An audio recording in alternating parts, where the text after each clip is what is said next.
అసలు ఈ ప్రొఫెషన్లోకి మీరు రావడానికి ఏం ప్రభావితం చేసింది? మీకు ఎలా ఆలోచన వచ్చింది?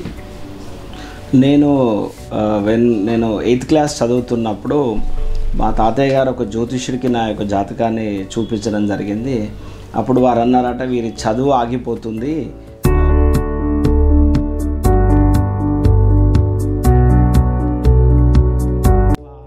అమ్మగారు సలహా ఇవ్వడం మేరకు నువ్వు చదువుకుంటూ నువ్వు కొంత మంత్రాలు నేర్చుకొని కొంచెం ఈ శిష్యులకు సంబంధించినటువంటి పరివారాన్ని కూడా నువ్వు మెయింటైన్ చేయాలని చెప్పి చెప్పడం జరిగింది.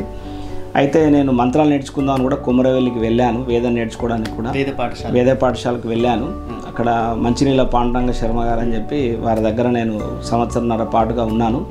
అయితే అక్కడ కూడా నేను మంత్రాలు నేర్చుకునే ప్రయత్నం చేస్తున్నాను, కానీ అక్కడ మంత్రాలు నాకు సరిగా అంటే వల్ల వేయడానికి నాకు చాలా ఇబ్బందిగా అనిపించింది. ఎందుకంటే